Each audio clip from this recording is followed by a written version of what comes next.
Moi, j'arrivais avec la production porcine, mais une grosse partie du chiffre d'affaires de l'IA, c'était la production laitière. À ce moment-là, c'était pratiquement 50% du chiffre d'affaires qui venait du laitier. Puis moi, quand je regardais les deux entreprises globales, dans le laitier, on était pratiquement pas présent. Fait que, tu sais, là, je voyais un upside assez important. Donc, oui, en achetant IEL, tu sais, il y a un chiffre d'affaires qui était peut-être dédoublé parce qu'on le revendait. Par contre, là, on avait la main, tu sais, il y avait un intermédiaire de moins, puis on avait la main directe sur, je dirais, la marge complète, pas la marge d'un revendeur. Puis, on arrivait aussi avec un chiffre d'affaires 100% nouveau qui était celui du laitier, puis celui de l'avicole aussi.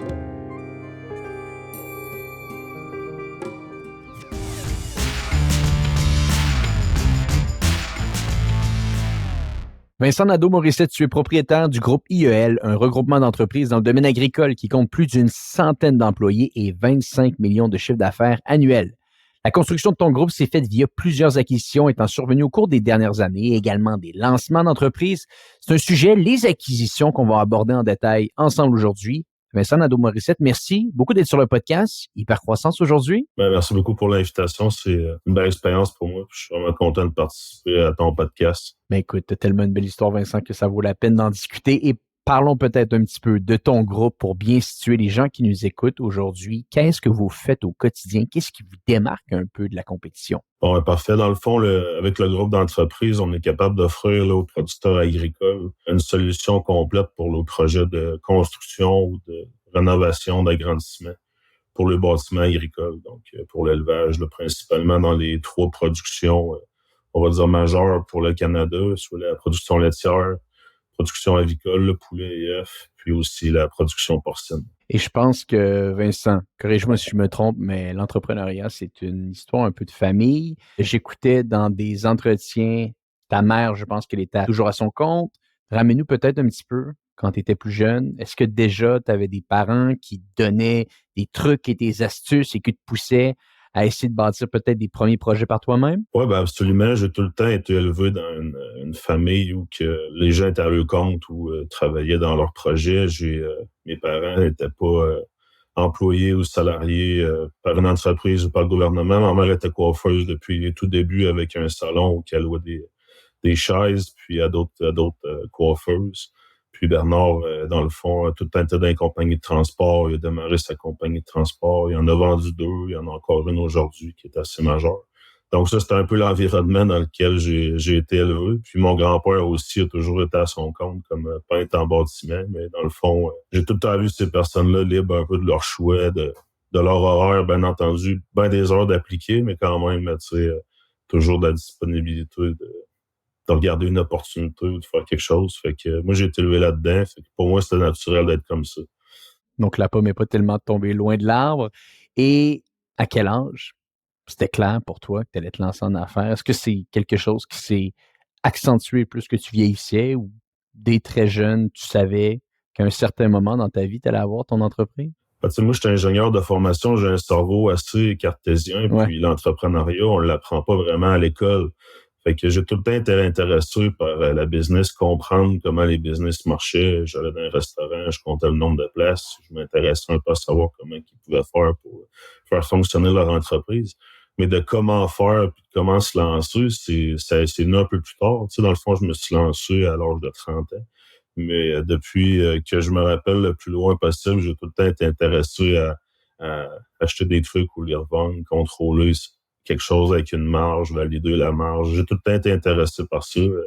Mon grand-père, il avait une ferme chez lui, puis je levais des poulets que je revendais. Moi, tu sais, je calculais mes choses. Ça, c'est quand j'étais assez jeune. Fait que j'ai tout le temps été là-dedans. Mais l'appel pour dire un jour, je vais vraiment me lancer est peut-être venu un peu plus tard. Un peu plus tard. Et on en parlera dans quelques minutes. Mais avant toute chose, il y a une anecdote que je trouvais intéressante en faisant mes recherches.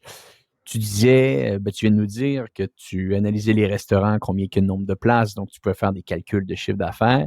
Je pense que ces calculs-là, tu les as fait également avec une animalerie. Tu calculais peut-être comment faire de l'argent avec des Ouais. hamsters. Est-ce que tu pourrais en parler un peu plus à notre audience?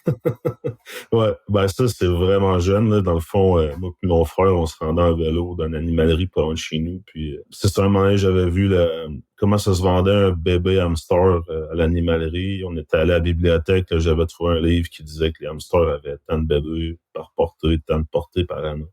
Fait que je voyais dans cet animal-là un beau potentiel. Puis la madame à l'animalerie avait dit qu'elle serait d'accord de mes acheter. Fait que, bref, avec ma mère, je me suis lancé dans l'élevage d'hamsters, mais ça n'a pas été un succès parce qu'au final, les deux hamsters que j'avais achetés, c'était deux mâles. Oh, plus C'était difficile. arrêté là. Mais les calculs étaient faits, puis c'était quand même... voilà, c'était une première expérience, mais ça, j'étais encore au primaire à ce moment-là. Fait que c'était dans les tout débuts, on va dire, Dans les tout débuts. mais pas un succès.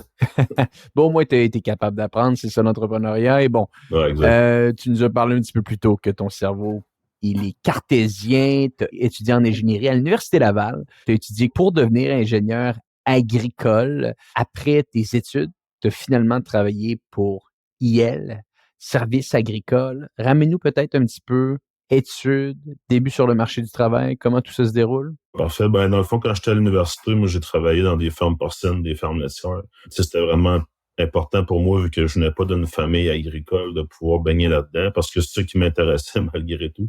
Mais je voulais être en mesure de pouvoir bien comprendre la réalité des producteurs. Et j'ai fait ça pendant les études à l'université. Puis, suivant l'université, j'ai fait 3 ans de juniorat chez PGA Expert à Saint-Anselme, une firme qui avait dans l'agroalimentaire. Par la suite, j'ai travaillé presque 5 ans chez Aliments Breton comme ingénieur interne. Aliments Breton, c'est une famille qui est en production porcine au Québec, là, un peu connue avec leur viande bio, puis leur viande avec des niches spéciales. Là-bas, j'ai pris en charge toute, on va dire, la conversion de le bâtiment, puis la rénovation de le bâtiment vers le bien-être animal, vers des accréditations un peu plus poussées. Puis c'est un peu là que je me suis rendu compte, tu sais, de l'ampleur des projets, c'est quoi ça impliquait aux producteurs, puis tout ce qu'ils devaient contrôler comme sous-traitant ou comme intervenant dans leurs projets. Puis oui, par la suite, je suis arrivé chez IEL comme chargé de projet. Une entreprise que je connaissais déjà parce que j'avais fait un stage là quand j'étais à l'université.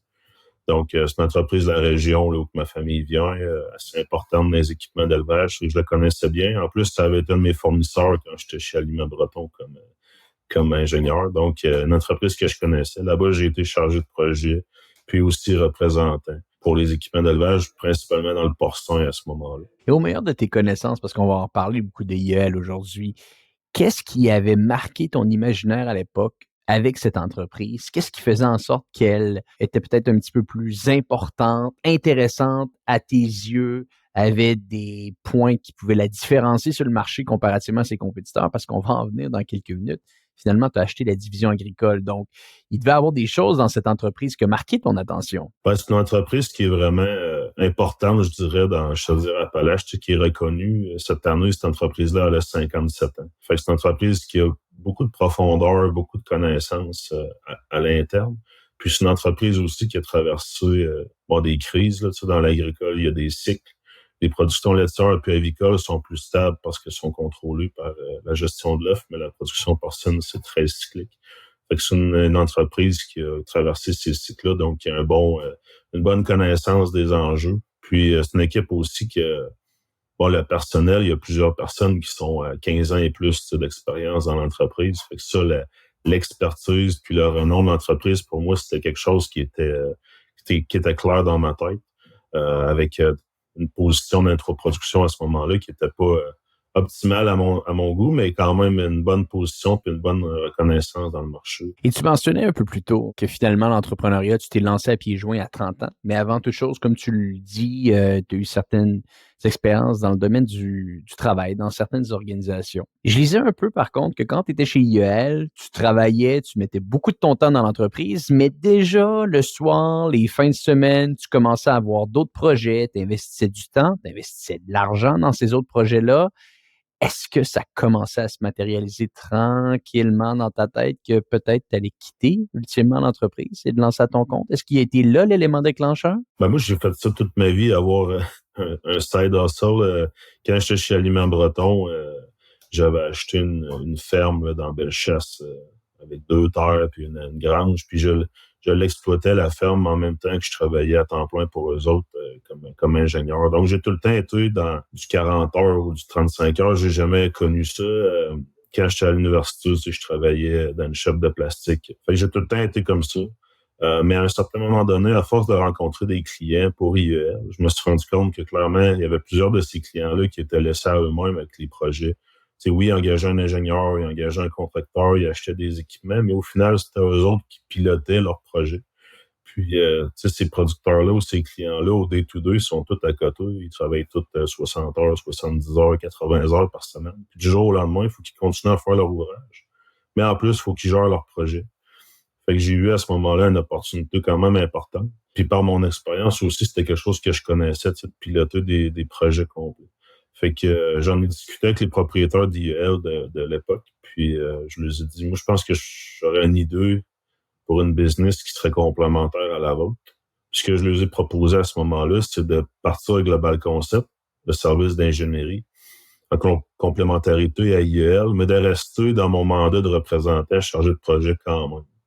Fait que dans le fond, je leur ai dit, moi, je vais vous livrer les mêmes résultats en termes de chiffre de vente puis en termes de suivi client. Mais en plus, je vais accompagner un peu plus les clients quand ça les intéresse ou quand ça répond à un besoin, bien entendu, mais avec Global Concept, l'entreprise que je voulais démarrer à ce moment-là sur le site. Fait que c'est ce qui s'est passé.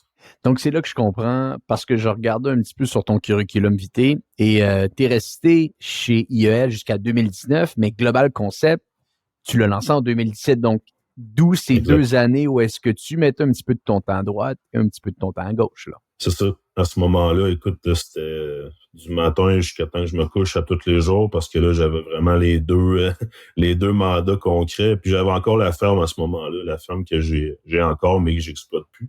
Mais bref, on a pris des décisions. C'était l'arrivée de notre plus vieille aussi avec ma conjointe. Fait que ça a été quand même une année mouvementée. Mais par contre, dans ces années-là, le marché agricole était vraiment en explosion. Fait qu'il y avait de l'ouvrage partout. Fait que, tu sais, pour démarrer, ça a été un bon timing. Oui, ça demandait beaucoup de temps, mais quand même, l'ouvrage était au rendez-vous. Les autres consultants en ingénierie étaient très impliqués dans la production laitière. Moi, j'arrivais avec mon background plus production porcine. Ça répondait vraiment à un besoin. Puis, c'était win-win avec IEL parce que, tu sais, les propriétaires m'ont donné cette chance-là de me partir puis de garder quand même mon emploi. Mais assez rapidement, on s'est rendu compte qu'il y avait une synergie qui créait un momentum, tu sais, avec plus de projets, plus d'accompagnement. Fait que non, ça a été 2 ans, ben, je dirais quand même assez intense, mais en entrepreneuriat, de toute façon, c'est rarement pas intense. C'est toujours Mais intense. ça m'a donné une belle chance de démarrer puis de rester proche de cette entreprise-là aussi. Et qu'est-ce qui a fait qu'en 2019, finalement, tu es sauté à pieds joints? Ben, dans le fond, à ce moment-là, vraiment, là, j'avais des employés dans le concept. Tu sais, je Ça commençais devenait plus concret, là. C'était concret, Global Concept, puis je sentais aussi que là, je répondais peut-être moins bien aux besoins qu'elle avait envers moi. Fait qu'à ce moment-là, ben, j'ai délaissé l'emploi, on va dire, mais j'ai continué à travailler en synergie avec eux autres parce qu'à ce moment-là, on est devenus les distributeurs avec Global Construction de leurs équipements dans le porcin. Fait que la synergie était encore là, mais elle était différente. Tu sais, j'avais plus le lien d'employé, mais on travaillait encore avec eux autres à chaque jour. Et là, j'aimerais que tu décortiques un petit peu à notre audience comment le groupe tranquillement se construit. Parce que là, tu as parlé de Global Concept, mais tu as également parlé de Global Construction. Donc, tu as l'entreprise Global Concept qui a été lancée en 2017, comme on l'a mentionné. Il y a une organisation de construction qui s'intègre à travers tout ça. Peux-tu nous donner les années reliées à ces différents lancements pour essayer de bien situer l'audience? Et par la suite, on analysera un petit peu la croissance de ces différentes lignes d'affaires. Ben, parfait. Dans le fond, c'est ça, Global Concept. J'ai démarré ça en 2017 seul, on va dire, comme ingénieur. Rapidement, j'ai fait des embauches, par contre, dans cette entreprise-là parce que les projets, finalement, que j'amenais, ben, moi, je faisais le développement des affaires, la représentation, puis on va dire la gestion. Mais le day-to-day des projets d'ingénierie, ben, j'ai eu rapidement besoin d'embauche. Fait qu'on s'est ramassé quelques employés dans cette entreprise-là rapidement. Puis ma vision était claire, tu sais, oui, il y avait un trou dans l'offre au niveau de l'ingénierie, mais quand même, moi, j'étais convaincu qu'il y avait un besoin pour des projets clés en main, des projets complets.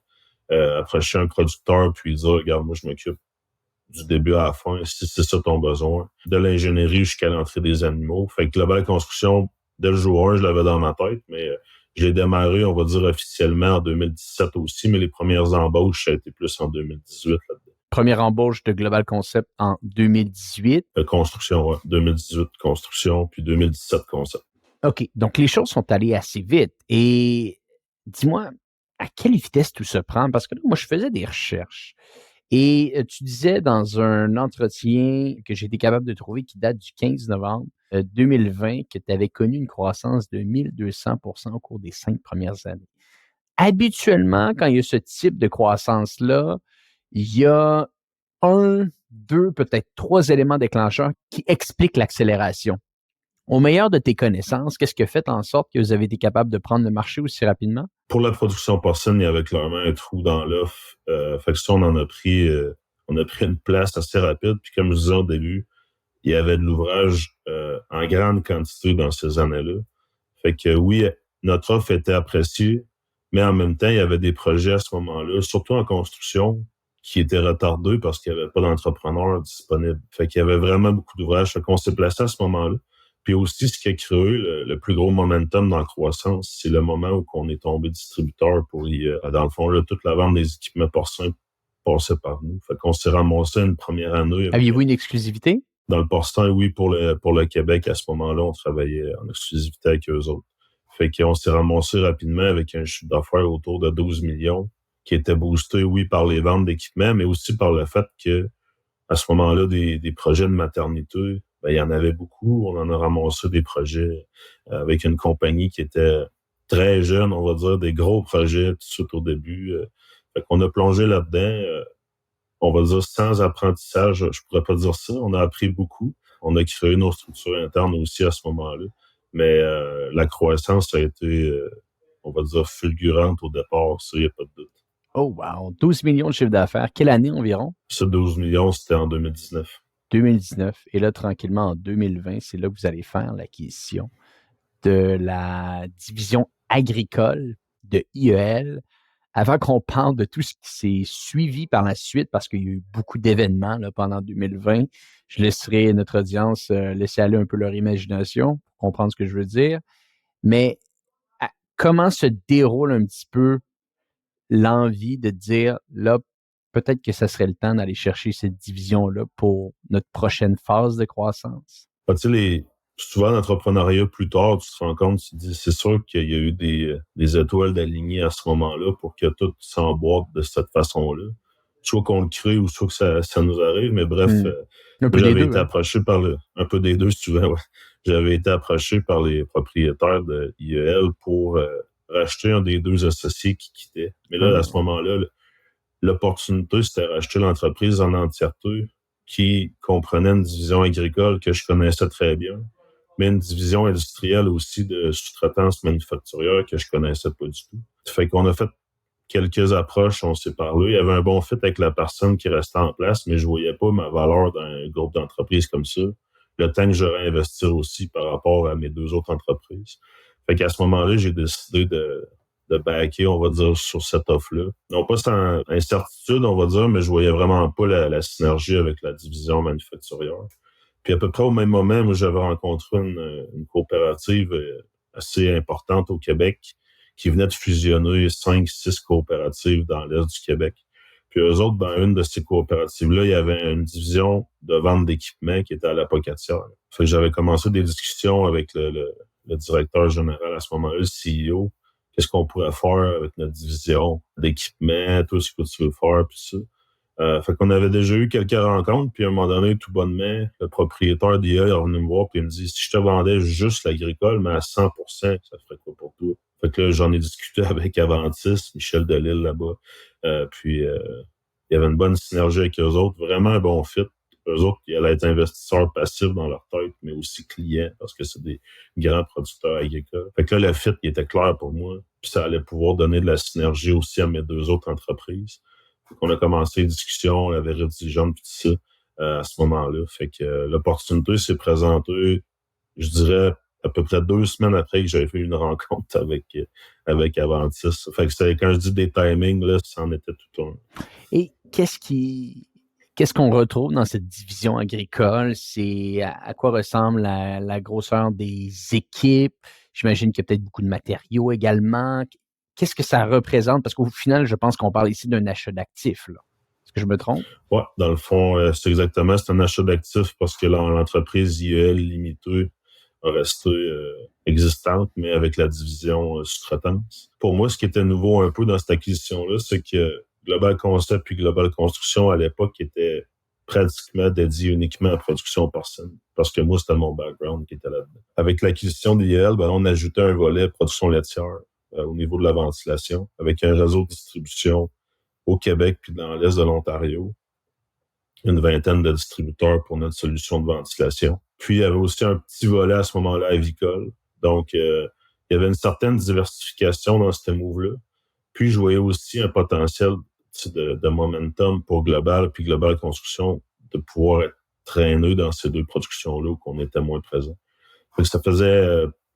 dans l'analyse, tout faisait du sens. La seule chose qui était un peu nouvelle pour moi, c'est que là, je partais de deux entreprises de services.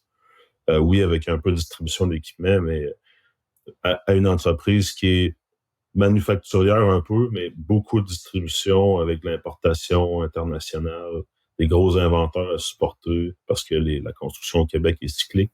Ça, c'est pas une grande nouvelle, mais dans le fond, la livraison et l'installation des équipements suit la construction, fait que c'est cyclique aussi. Fait qu'on s'est ramassé dans IEL avec une équipe, par contre, que je connaissais très bien. Puis c'était peut-être un grand avantage de faire l'acquisition d'une entreprise qu'on connaît l'équipe, qu'on connaît quand même. On connaît pas toutes, bien entendu, mais pas mal plus de connaissances qu'une compagnie que j'aurais jamais travaillé avec. Fait que c'était une équipe à ce moment-là, peut-être de 40-45 personnes. Dans le prospectus, la moyenne d'ancienneté, c'était presque 10 ans.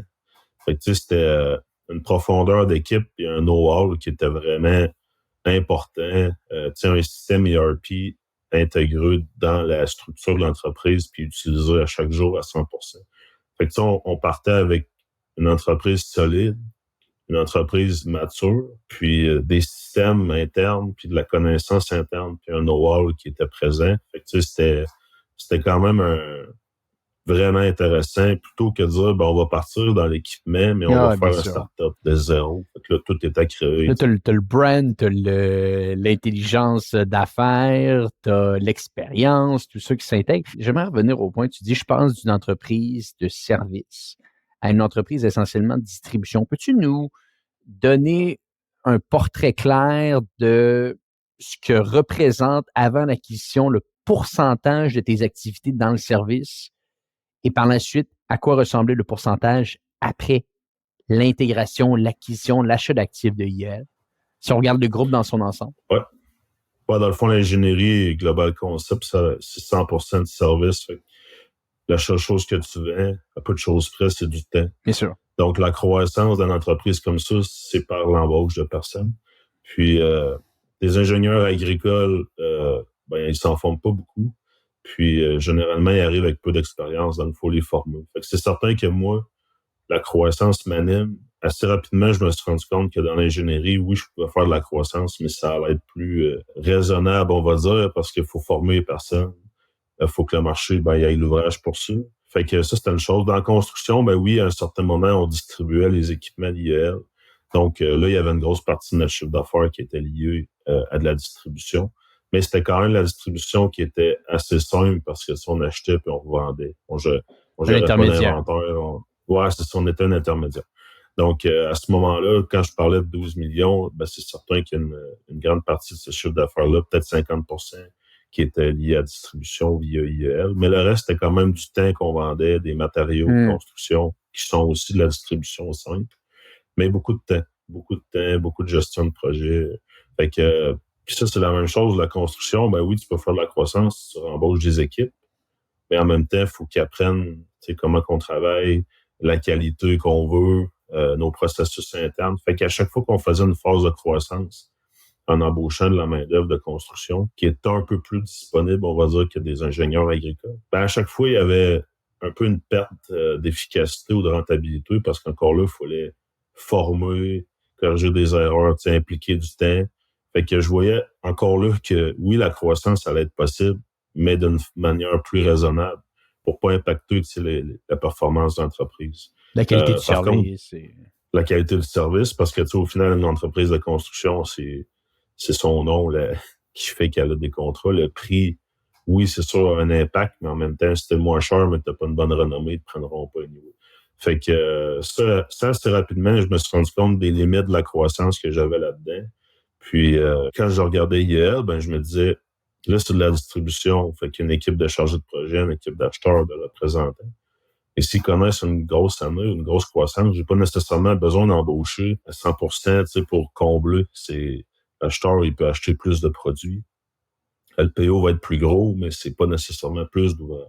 Oui, dans plusieurs cas, il y a de l'ouvrage de plus d'associés, mais je voyais là un axe différent pour de la croissance dans IEL. Puis je voyais aussi qu'IEL allait pouvoir traîner concept puis construction dans de la croissance plus raisonnable, mais par la synergie que ça allait créer dans les deux autres productions. Donc là, ça venait répondre à mon besoin de croissance. Je me retrouvais avec la distribution où là, j'avais moins de limites. On va dire ça comme ça. Et là, j'aimerais peut-être juste confirmer certains points. Donc, avant l'acquisition de IEL, vous êtes un distributeur exclusif des différents produits. Il y a un bon volume de chiffre d'affaires qui s'installe, à peu près 50% des ventes, comme tu nous le dis. Quand vous intégrez IEL à ce que vous faites, là, maintenant, vous êtes plus simplement un intermédiaire. Donc, ça change un peu la catégorie, là. Absolument. Ça change tout. La catégorie. Ça change tout. Et comme tu dis, dans le fond, moi, j'arrivais avec la production porcine, mais une grosse partie du chiffre d'affaires de l'IA, c'était la production laitière. À ce moment-là, c'était pratiquement 50% du chiffre d'affaires qui venait du laitier. Puis moi, quand je regardais les deux entreprises globales, dans le laitier, on n'était pratiquement pas présent. Fait que, tu sais, là, je voyais un upside assez important. Donc, oui, en achetant IEL, il y a un chiffre d'affaires qui était peut-être dédoublé parce qu'on le revendait. Par contre, là, on avait la main, il y avait un intermédiaire de moins, puis on avait la main directe sur, je dirais, la marge complète, pas la marge d'un revendeur. Puis, on arrivait aussi avec un chiffre d'affaires 100% nouveau qui était celui du laitier, puis celui de l'avicole aussi. Fait qu'à ce moment-là, on voyait, comme je disais, le potentiel de croissance pour les deux autres. On voyait aussi le potentiel dans IEL parce que, moi, j'arrivais avec un background agricole, mais les propriétaires de l'époque arrivaient avec un background, eux autres, industriel. Fait que c'est certain que je voyais aussi un potentiel de croissance dans IEL parce que l'entreprise, à différents niveaux, n'était pas poussée comme elle aurait pu l'être. À quel point j'aimerais rebondir sur le fait où est-ce que tu mentionnes que les ventes étaient dédoublées? Là? Bien entendu, on s'entend si 6 millions de vos ventes ou à peu près viennent de la distribution. Quand vous allez acheter une entreprise, ces ventes-là vont pas être redoublées. Elles existent déjà. Tu viens simplement couper l'intermédiaire ici. Donc, si on exclut un petit peu le volume d'affaires, mais qu'on s'attaque vraiment aux bénéfices, là, à quel point tu as été capable, avec ta structure, ta compréhension de l'organisation, d'augmenter ton profit brut? Parce que c'est souvent ça qu'on veut faire dans une acquisition. Mixer des synergies, trouver un petit peu les incohérences, enlever, pardonnez-moi, le gras qui s'installe dans une organisation et améliorer la rentabilité. Comment as-tu été capable d'attaquer le tout et quel a été le résultat un peu au final de tout ça? Ça a été majeur. Honnêtement, ça a été majeur à quel point... tu sais, il y avait moi qui prenais de la maturité, on va dire, comme entrepreneur. Il y avait moi aussi qui devait décider de faire une croissance raisonnable. Fait qu'il y a eu un impact à ce niveau-là. Et par contre, quand on est arrivé avec IEL, pour le groupe d'entreprises, là, on était capable de penser à des ressources qu'on pouvait embaucher où on n'était pas capable avant parce que le volume d'affaires, la synergie aussi avec Aventis, sur qu'eux autres arrivaient avec un potentiel de support, on va dire, au niveau légal ou au niveau comptable ou au niveau contrôleur beaucoup plus important. Mais le fait que le volume était rendu plus gros nous a permis d'embaucher un contrôleur qui nous a aidé beaucoup dans la construction à comprendre vraiment notre structure de coûts. Des ressources humaines, on a été capable d'en embaucher. Fait que là, on a mis en place une mutuelle de prévention, la santé-sécurité. On dirait que c'est à ce moment-là que je peux dire que les entreprises sont devenues pas un start-up là, qui est en course, puis que on fait des processus, mais on va trop vite. Là, on a fait un petit break. Le marché aussi agricole à ce moment-là a connu un peu un ralentissement, comme plusieurs autres marchés, mais avec le COVID et tout ça. Fait que ça nous a tout permis à ce moment-là de regarder, d'analyser ce qu'on faisait en intégrant IEL avec un back-office un peu plus plein, je dirais. Puis là, ça nous a permis de dire, OK, c'est quoi nos axes pour vraiment être rentable dans la construction, vraiment être rentable dans l'ingénierie. Fait qu'à ce moment-là, je dirais les entreprises sont devenues matures, vraiment matures. Les structures étaient claires, pas tout le temps claires à 100%, mais plus claires que ça avait jamais été. Donc, à ce moment-là, on contrôlait mieux nos coûts. La croissance, on avait une meilleure vision de ce qu'on voulait. Fait qu'on n'embauchait pas trop vite pour mettre beaucoup de pression sur de la croissance comme on avait fait les autres années d'avant. Fait que cette période-là, pour nous autres, pour les 3 entreprises, ça a été une période vraiment où que là, les entreprises sont devenues rentables, puis on s'est dit, OK, là, on tient quelque chose. On a un 16 présentement qui nous permet d'être rentable puis de bien vivre. Oui, on peut faire de la croissance, mais là, on a atteint un certain niveau qui permet de dire que ces entreprises-là sont plus en start-up, qui sont on va dire, plus saines financièrement, puis plus solides aussi. Et pour situer l'audience, c'est 25 millions de volume d'affaires annuel que vous faites maintenant. Quand IEL a été intégré au groupe, là, tu nous parles un petit peu du profit brut, un petit peu, de la rentabilité. La profitabilité qui s'est intégrée en intégrant la troisième ligne d'affaires à ce que vous faites. Qu'est-ce que tu as senti pour les autres entreprises en termes de synergie de croissance? Est-ce que tu as senti que ça t'aidait peut-être à aller augmenter ton volume de l'organisation de construction, augmenter ton volume également de l'entreprise d'ingénierie? À quel point tu sentais que dans le bassin de clients, il y avait des synergies qui pouvaient s'installer pour que toi, tu puisses aller vendre des services de l'entreprise A à la nouvelle entité C et vice-versa? Ben, dans le fond, on l'a fait de plusieurs façons. Si j'ai un exemple bien simple, mais une valeur ajoutée qu'on a chez IES, c'est quand on vend un équipement, on a des plans d'installation. On a des plans de branchement électrique, par exemple. Ben ça, on avait un service interne, mais on le ferait aussi avec Global Concept quand on l'intégrait au plan du bâtiment. Fait que ça donnait un service encore plus précis pour les clients. Ça, c'est une chose. Une deuxième chose, c'est que dans IEL, ben, vu qu'on vend beaucoup d'équipements, le service d'installation qu'on offre dans Global Construction à ce moment-là, ben, a connu de la croissance parce que là, on rajoutait à la ligne d'affaires du laitier. Fait qu'à ce moment-là, ce qu'on faisait très peu avant.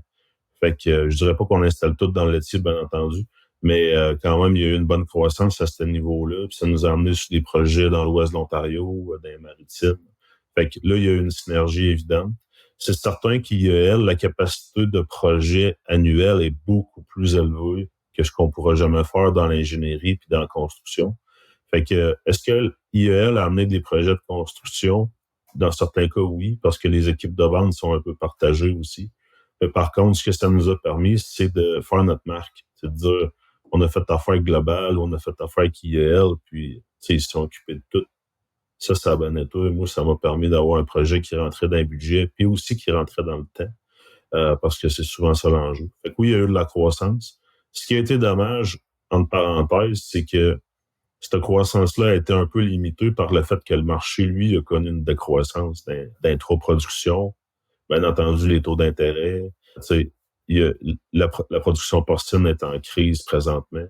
Fait que le potentiel de croissance qu'on aurait pu avoir par cette synergie-là, il y en a eu un, mais il a été limité par le fait que le marché, lui, a connu une décroissance, on va dire, dans les 3 dernières années.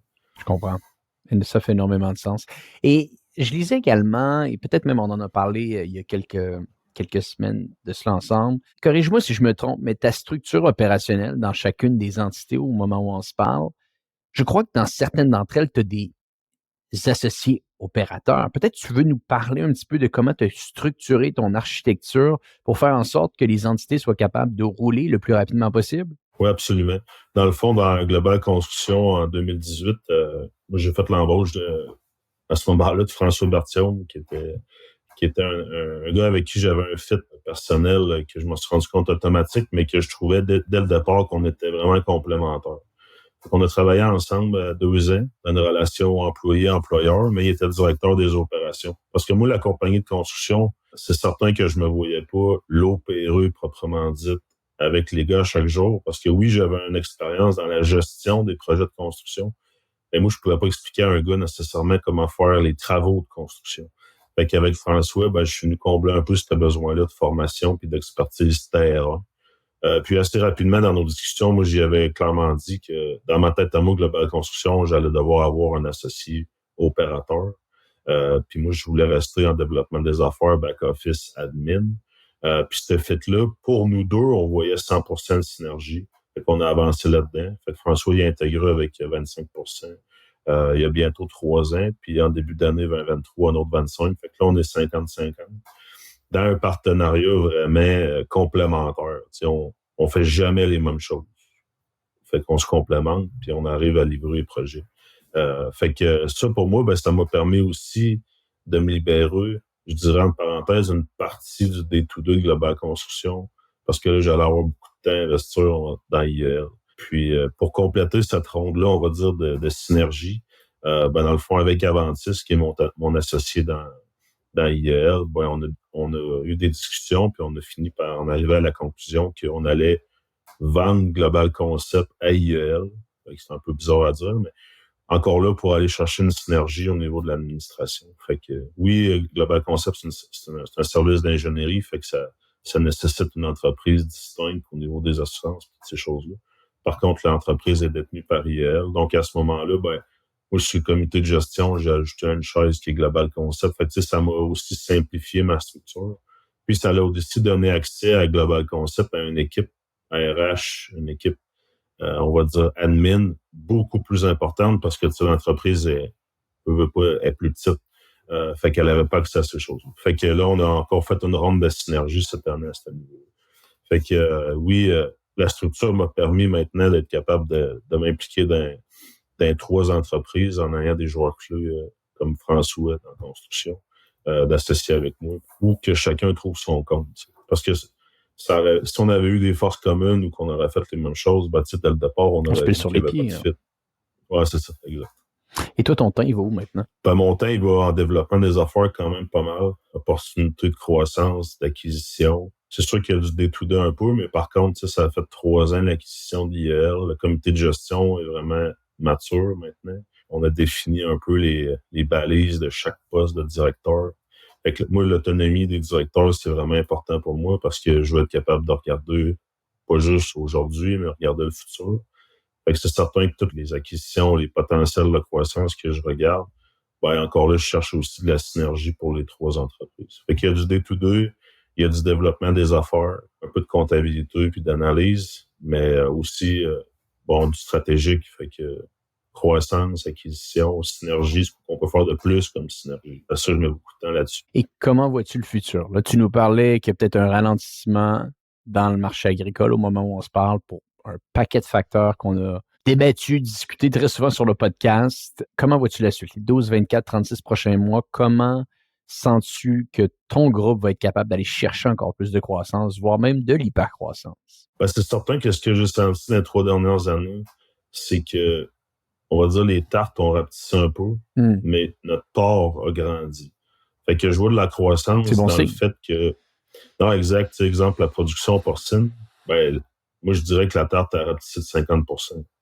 Mais notre pointe a grandi beaucoup. Fait qu'on a l'équipe qui est prête la journée que la production porcine sort de sa crise pour prendre des projets. On a faim pour des projets. Fait qu'il y a une phase de croissance qu'on voit organique de cette façon-là par le retour d'un marché.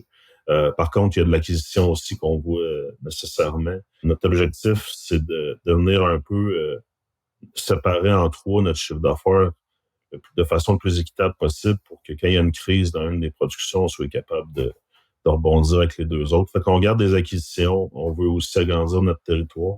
On s'est donné comme vision qu'on voulait être leader dans l'Est du Canada. Fait que c'est certain qu'on veut aller dans l'Ouest de l'Ontario, mais aussi dans les maritimes. Fait qu'il y a des potentiels d'acquisition, plusieurs distributeurs d'équipements. C'est des compagnies, je dirais, où les propriétaires se rapprochent tranquillement de leur sortie. Fait qu'il va y avoir des potentiels de consolidation là-dedans. Dès le départ avec Aventis, on s'était donné comme vision aussi d'être potentiellement un consolidateur de ces entreprises-là. Fait que il y a bien du potentiel pour nous autres dans la croissance. Aussi dans la construction, exemple, on développe des maritimes beaucoup.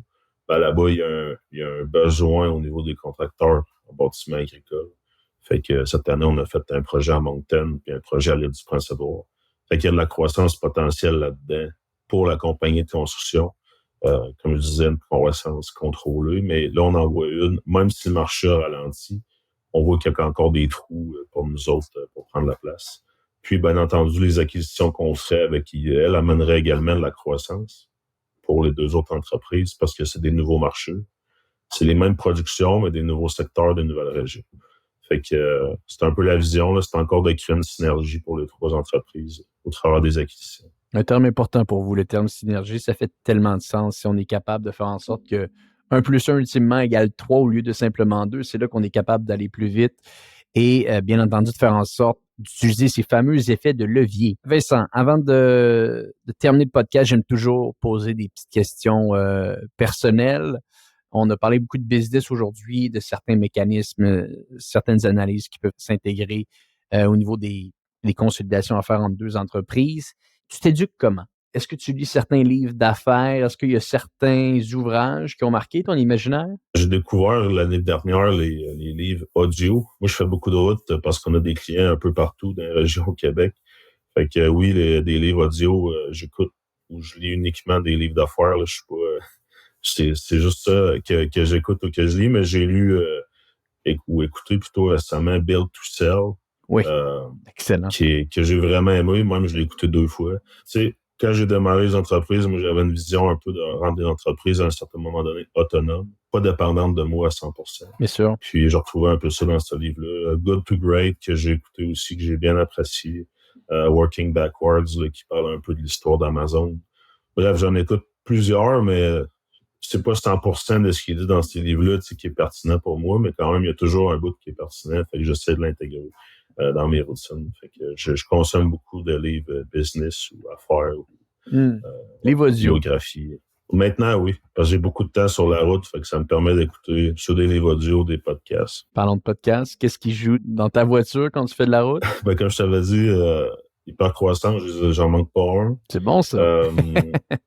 J'aime vraiment les sujets, puis ça me rejoint à 100% comme entrepreneur. J'ai commencé récemment à écouter Acquisition Anonymous, qui est un podcast un peu au sud des États-Unis, mais ils viennent présenter des entreprises à vendre, un peu des analyses avec des comptables ou du monde. Fait que ça challenge aussi mes idées quand j'évalue des potentielles acquisitions. Puis, dans un autre ordre d'idée, mais dans le ring de l'immobilier aussi, j'aime bien l'écouter. Il y a souvent des parcours assez inspirants. Je veux dire, je suis pas courtier immobilier, mais je m'intéresse pas tant non plus à l'immobilier, mais par contre, des histoires un peu à succès de personnes qui ont explosé là, dans leur carrière. Fait que j'en écoute plein d'autres, mais je dirais peut-être les 3 plus que j'écoute le plus. Et on termine, routine. Quelle est ta routine avant, pendant et après le travail? Là, j'ai cru comprendre, c'est ça que tu as une famille, tu as certains enfants, donc peut-être ça change un petit peu la dynamique, là. Ouais, c'est ça. On a 2 filles avec ma conjointe, là, une qui va avoir 8 ans puis une qui a 3 ans. Puis nous autres, on habite en campagne, là. C'est fait que pour aller travailler, c'est une demi-heure, 40 minutes de route. Fait que la routine est beaucoup basée sur la routine des enfants. C'est quelque chose aussi que j'ai appris à apprécier. De pas être 100% de mon temps tout le temps au travail comme je l'étais quand on avait juste notre plus vieille puis qui était plus jeune. Fait que ma routine, je dirais, ce qui est important pour moi, c'est le temps sur la route, là, de pouvoir un peu préparer ma journée ou décanter ma journée. Ça me permet d'arriver le soir puis d'être plus présent, on va dire, mentalement avec ma famille. Fait que c'est un peu ça. La routine est beaucoup basée sur les enfants puis un peu, bien entendu, le travail. Intéressant. Vincent, merci énormément d'avoir pris du temps aujourd'hui avec nous. Si on veut en apprendre un petit peu plus sur toi ou sur l'entreprise, meilleur endroit pour vous rejoindre? Bon, LinkedIn, j'ai une page personnelle, mais aussi les entreprises ont toutes leurs pages Facebook et LinkedIn également. Donc, je suis joignable par ces plateformes-là assez facilement. On mettra des liens dans les notes de l'épisode. Vincent Nadeau-Morissette, merci beaucoup d'avoir été avec nous aujourd'hui. Histoire très intéressante, un mix d'apprentissage comme employé dans certaines entreprises, lancement d'organisation, acquisition, fusion, synergie, bref, plusieurs thèmes qui, à mon avis, vont grandement intéresser notre audience. Donc, je te remercie beaucoup. Et pour les gens qui nous écoutent, on se dit à bientôt pour un prochain épisode de Hypercroissance.